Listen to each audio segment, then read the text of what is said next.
Hey, Rach. Hello. How are you? I'm good, thanks. How are you? Nice. Yeah, good, thanks. Just waiting for everyone to get on.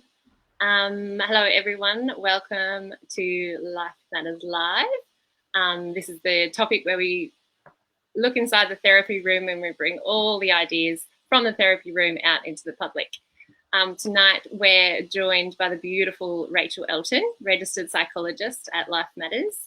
And Rach, just to kick off, tell us a little bit about yourself. We haven't seen you around the office for a while. Can you tell us why? I've actually been on maternity leave for probably a year now, almost a year. Eden was born 28th of May last year. So that's what I've been up to is raising little Miss E. And I'm a psychologist with Life Matters. But can I just, before we get into this, can I just put out some general warnings? The first one was that tonight I'm going to try and keep it as general as possible, just so it covers as much ground from as many people as I can. So if it's not your suiting a specific thing, I'm sorry about that. But please get in contact with us if you have any specific questions. I'm going to try and keep it on the light-ish side, but if we do delve into something that is touches a nerve or brings up some emotions, please do what's right for you and really look after yourself.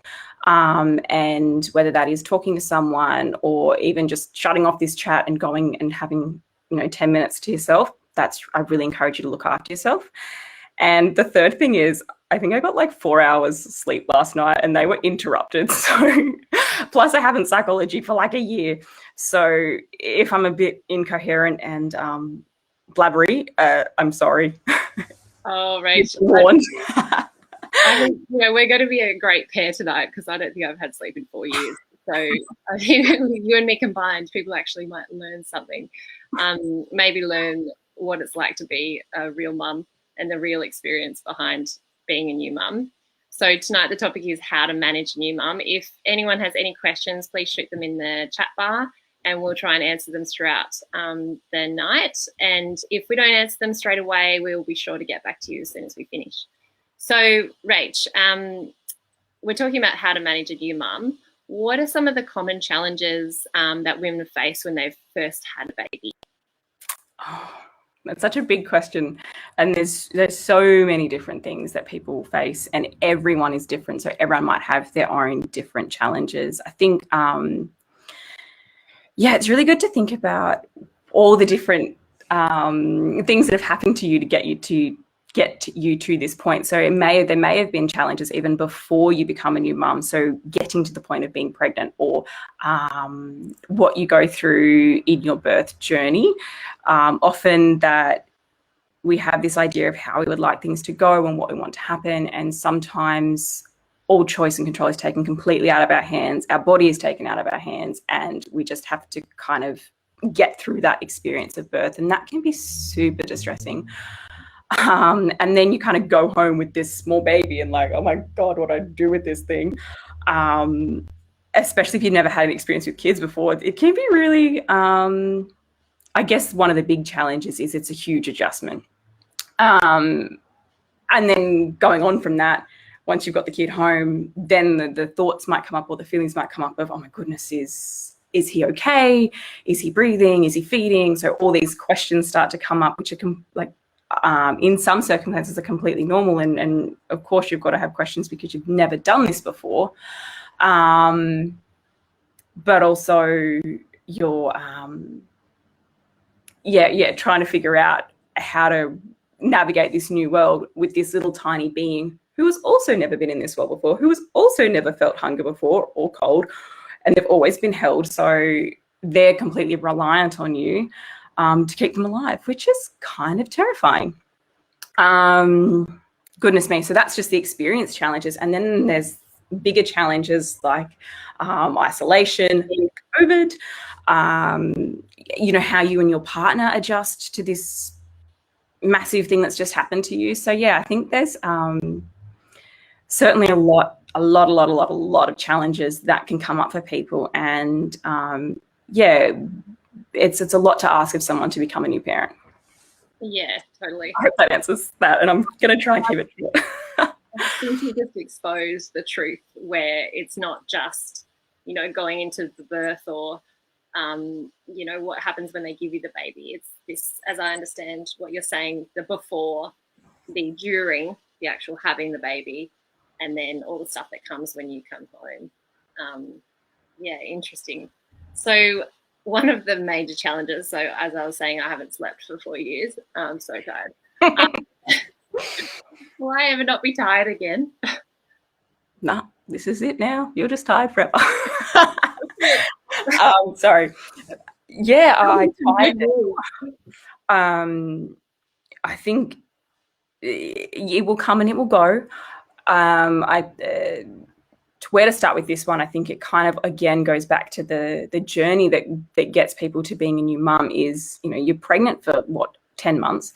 And in that 10 months, your body's going through all these massive changes. So therefore, your hormones are changing. You're experiencing a lot of tiredness just in growing this human. And then, again, going back to birth, that can go for days for some people. So, yeah, that's really draining, really exhausting going through that process. And then again, like I said, you're given this little baby who might need to feed every 3 hours. And by the way, every 3 hours isn't like, oh, if it feeds for 45 minutes, then the 3 hours starts at the end of that 45 minutes. No, it starts at the start of the 45 minutes. So then you've only got 2 hours and 15 minutes to get your sleep in. So it's kind of layer upon layer upon layer of tiredness that comes up, and then if your baby's not a great sleeper or not a great settler, it really starts to build up for people. And I think the thing to acknowledge with tiredness is that sleep is really important for us. Sleep helps kind of cleanse the brain so that you can wake up the next morning and have logical thoughts. And I don't know the last time I had a logical thought. So it's kind of like with the brain fog, it's real, one, because your brain gets readjusted when you have a baby to be completely focused on looking after that baby. But secondly is that you're exhausted. You are running on the fumes and hoping that so I think with the tiredness, it's real, and it's difficult to understand just how much that impacts on people. So when we're feeling that extreme tiredness, mm-hmm. and a trigger might be my own experience is that sometimes I can just cry for no reason, and I think, oh, I'm super tired now. Yeah. But in that moment, I often don't know what to do. Do I just let it all out? Like, what are some of the realistic things that, mums can do when they do feel things like tiredness and overwhelmed? Yeah. Firstly, that, like you're saying, just crying for no reason, that is such a hard place to be in. And yes, cry, let it out, because those emotions, it's really hard to sit there with that and keep it all contained and keep it all managed and keep the smile on your face. And it's kind of like, yeah. So I actually think that expressing our emotions, releasing them, is a really healthy way to kind of come back to neutral, to allow yourself to, like I said, to release the emotions, so then that they've had their time to process, and then you might be able to gather up the pieces and do one or two things. You can think more clearly after it. Goodness me. So,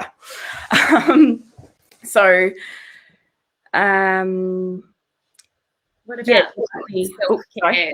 Self-care, very practical tips. Practical tips. I need practical tips so I can just tomorrow I'm just overwhelmed. Step 1, cry it all out. Step 2. Yes. So step 2 would be kind to yourself. Compassion and kindness, because it's so hard to be kind to others and compassionate to others when internally we're beating ourselves up. And our internal voices can sometimes, again, especially if you're tired, especially if you're new to something. And can I give a bit of an example? Sorry, I'm going to just. Yeah. So, for example, like say if someone, before they had kids, they were at work, they were able to plan and organize things, they're able to play off their strengths, which were, organization and sticking to a schedule. And every day you got to go home, you could see all the things you've achieved, and you kind of got really nice, sorry, brain fog again, got good feedback from that that experience you got to do every single day. And then you come into this world and you're no longer able to organize things the way you wanted. You're no longer able to have that routine. You're playing something that's not your strength anymore, which is kind of just going by the vibe of what the baby needs. So each day you're kind of digging yourself into this. It's harder for you. It doesn't come as naturally to you possibly. And you're also not getting the really cool feedback you were maybe 2 years ago when you're in that job. So cut yourself some slack. Like, this kind of sucks. This kind of sucks that you're unable to kind of get the good feelings the way you used to be able to get them. And then what happens is our brain jumps on us and there's like, well, why aren't you doing this? Those dishes are still messy. That folding's not done. Did you walk the dog today? Like, that's when our brain just starts kind of just jumping on us. Oh, and I didn't even mention the fact that you've got a baby that's crying, or maybe it's got colic. So, number one, to be kind to yourself is remember that you might not be getting the good feedback you used to get. And so this is new and this is hard.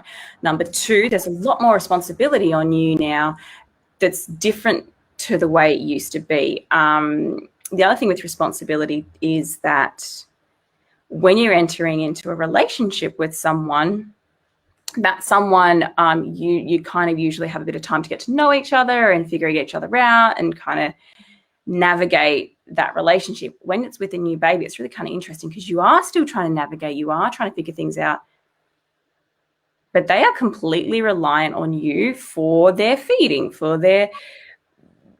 to soothe them, to dress them, to do everything. So it's this really interesting relationship where it's not the normal thing where one is trying to figure out the other and the other one is trying to figure out this one. The baby's kind of like needs your help. They need you to do these things for them. So going back to that self-compassion point, it's like, okay, so I'm not doing the stuff I used to be able to do anymore. There's a lot more responsibility on me, and I'm in this new relationship and I'm trying to figure out this person. Sorry, I'm noticing that I'm talking really fast. No, so yeah, I guess it's just having maybe a little bit of time to pause and reflect back and go, what is leading to all this distress and all this overwhelm, and be really honest with yourself and kind to yourself that this is hard. So practical tip number 2 is be kind to yourself. And maybe when you have that, if you are someone who has that little voice that's like, you should be doing this, you should be doing that, have you checked the baby in the last 10 minutes? That's some really awesome ways that our brain motivates us to try and make sure we're doing everything right. And that's great and helpful when it's great and helpful. But when we're exhausted and we're tired, and sometimes that can become really self-critical. And if you can imagine, let's say someone who has started a new skill, like they're learning to, I don't know, I'm going to use ride a horse because that's my thing. And you've got a coach being like, heels down, sit up straight, do this, do that. You can imagine the poor person who's always just trying to figure it all out is just like, oh my God, and really feeling really down after that. But if you had a coach who's like, oh, that was a great, you're sitting on the horse, well done. Oh, look how kind you're being to that horse. That's awesome. Just maybe if you did this a little bit, that'd be great. Oh, look, there you go. Perfect. If you've got someone talking to you in a real positive manner, you actually, it it does pick you up a little bit. So we need to make sure we're doing that for ourselves. And when our little brain that is just trying to make us perfect, which is an impossible task, starts getting on us about, this isn't right, that isn't right, kind of noticing, hey, hold up. When was the last time I said something nice to myself and said, you know what, me? I put the bins out. I did that. I nailed it. Exactly. Or red and yellow. Look at me. I did such a good job of changing that diaper. That was good. The kid is now clean. There is stuff that we could do that we can, if we talk to ourselves more positively, then it kind of almost gives us a little bit of energy to do the next thing and the next thing. Yeah. Kind of noticing, is your brain being a little bit unrealistic? I have so many more. Do you want me to just keep going, or is this a bit of how are we going? Is that too much? I think it's awesome, and I'm sure anyone who's watching is getting real life tips. And I think that last point you made was probably a good insight for our partners and our support networks too, right? Like that's actually what they can be doing too. Am I correct in saying that, or? Yeah, for sure. And actually, that's a really good point too, is what our partners and our support networks can be doing and how we're relating to them can also fall into self-care, because if you're someone who previously maybe tried to keep everyone happy and do everything for everyone, which, sometimes us women kind of tend to do, it becomes really hard when you can no longer do that, because you maybe you don't have the chance to get the house clean and the baby's crying and you just need to go and do that. And someone walks up and you're like, oh my God, what are they going to think? So giving yourself permission to have boundaries with people, I think, is really important. And I think it's a great skill to practice from any time. But if you're going to have a little human in this world, there will be times when you need to put boundaries in place. So why not practice when they're really tiny with other people? And that can be something that's kind of challenging people, because I know that sometimes we don't like to say no, but maybe you need to have like a time when visiting time is appropriate and when visiting time is not appropriate. There is a thing called witching hour. If you show up to my house at that time, I don't care. You'll be getting tasks. Deal with it. And so, being clear with what is okay for them to do. And the other thing is kind of directing them, because often people do want to help. They love new babies. So if you're not getting sleep, maybe letting Nan take the baby for a walk in the stroller around the street while you just go and have 10 minutes of a nap or read a book. Just helping kind of direct traffic, but also knowing that it's not your responsibility to keep other people happy, and that sometimes other people might have unrealistic expectations, or they might have their own ideas of how things are being done. And with that, it's kind of good to kind of take it in, hear it, and then let it go. Because you don't want to be, if you've already got that voice in your head being like, this isn't good enough, that isn't good enough, then you've got someone else being like, oh, and did you do that? It's like double whammy. And again. And you haven't had any sleep. So you're already tired. Exactly. It's getting heavier and heavier. Yeah, exactly. Now, do I talk on partners, or do I need to like wrap it up? Well, we need some tips for the partners. I'm sure there's a few watching. Yeah, you are on the line, you want to chime in if you've got any questions for Rach. This is the opportunity to do it. You've got a registered psychologist sitting here, free advice, partners. Come on, hubby. With the guarantee that I haven't had much sleep, so it's going to be my best attempt. But for partners and managing this with your partner, one thing to remember too is that they are completely new to this as well. So let me just draw something. So there is you. You are, where is the picture? I can't see. You're completely new. So you don't understand what's going on or figuring things out, or maybe you might. There's a little tiny human, and like I said, they've never had to breathe before. They've never had to feel hungry before. They've never had to, I could go on with all the major things that a little baby has to experience as well. And so the next thing that's new is actually the relationship between the two of you. That's another thing that's new, is how do we work together? What's good, what's not so good? And then add to that, then there's your partner, and they're new to this as well. So they're new, and then their relationship with the baby is new, and then your relationship with them in this situation is also new. So I lost count of how many things in that were new and how many times I said that. But again, this is that practicing compassion for yourself and your situation, for your baby and their situation, and also your partner. Your partner may not have also been able to had the experiences that you have because you're home.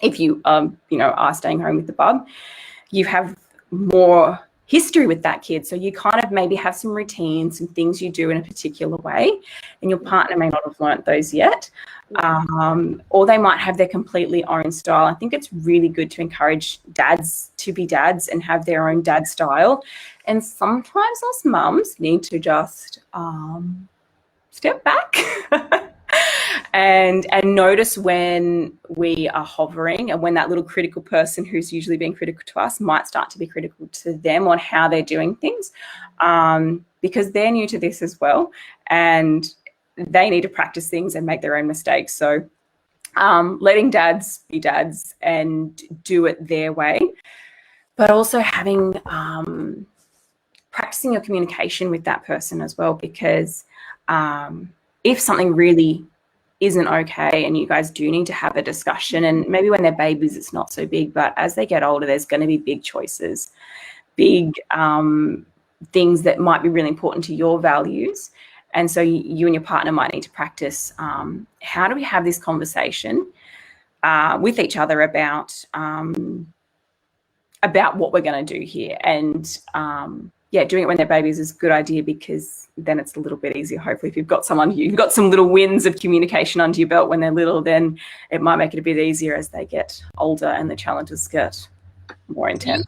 Do you mean like a structured time to talk, or like practical example? Because sometimes you're like there and you're just like, oh, I'm so tired. You're trying to come up with a strategy, but what do you not at 2:00 in the morning, not a great time to be discussing things about your little human.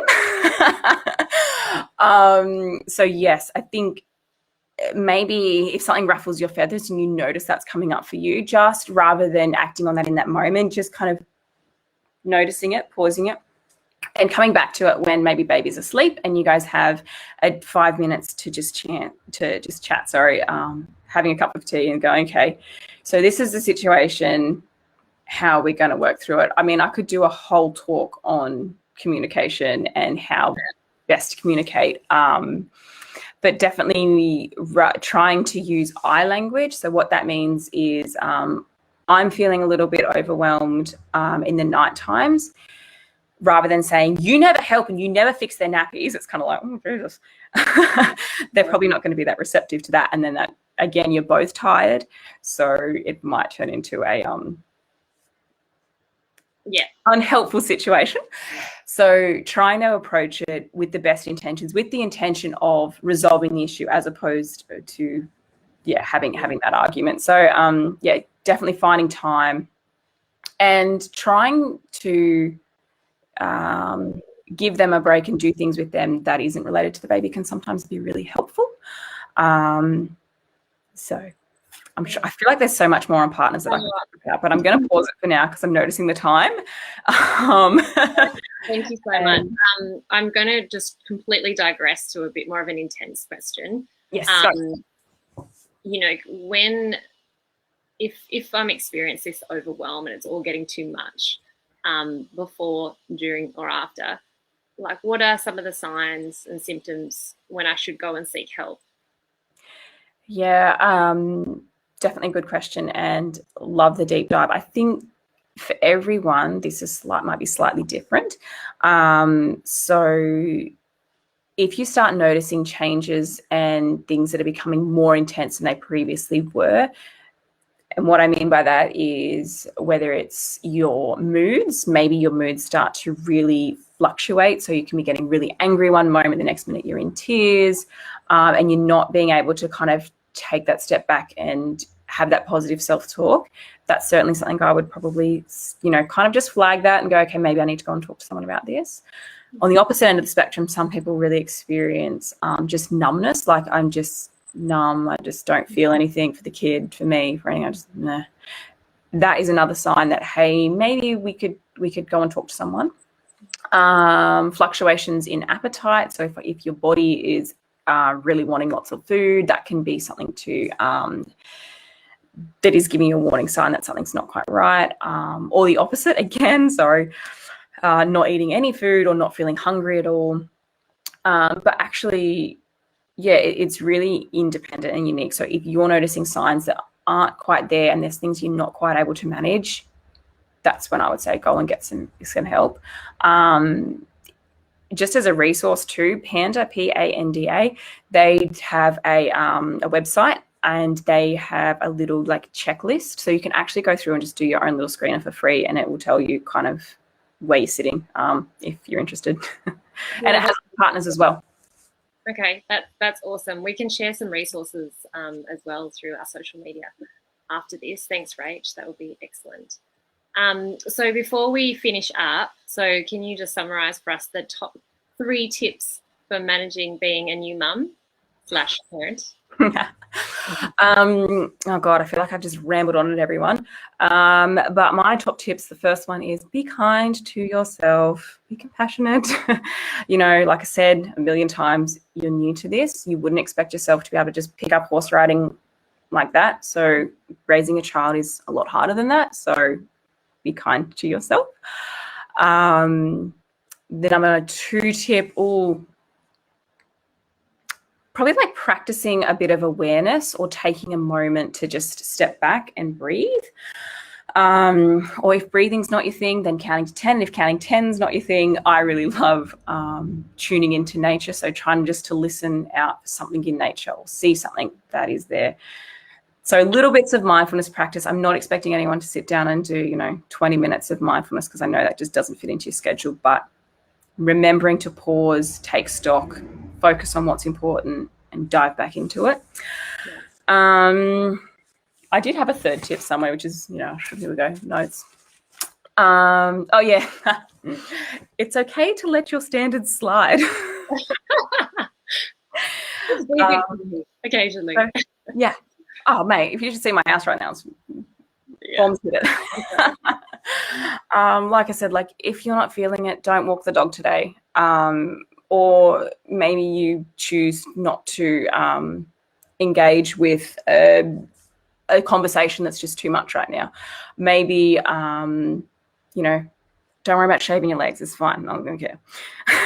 Like, just give yourself a break. Can I do 3.5 tips? Yes, do it. Bluey. The TV show Bluey is my little, like, what's it called when you have that? Guilty pleasure. 8 o'clock, 6:20 of an afternoon, Bluey, great TV show. It's just, It'll teach you a lot of things. I know that very well. It does. Episode. Oh, dear. Well, thank you so much. Or was there one more thing you needed to say? I don't think so. I think that I feel like I've just word vomited on everyone, and thank you for everyone for tuning in. I hope there's something helpful in there. And if you do need to reach out, come see us. Yeah. I'll be back in next week. I start back. Yeah, can you tell us a little bit about what you're coming back to do at our practice? Because I'm very excited. So, spoiler for everyone, little teaser here. We are hoping to start some nature-based practices in Life Matters. So we're going to have a new location. We are going to have some equines facilitating with us. So yes, if you are interested in something a little bit different to your room-based therapies, look us up. Yeah, we're super excited about that service. Out of the therapy room, which we're trying to do more and more. So Rach, thank you so much for your time. Everyone tuning in, if you want more resources, follow us on socials. We'll be posting them in the next week. And next week we're talking how to understand the big picture around child behaviour with Erin. So thank you, Rach. Thank you. No worries. Thanks, guys. Bye. Bye.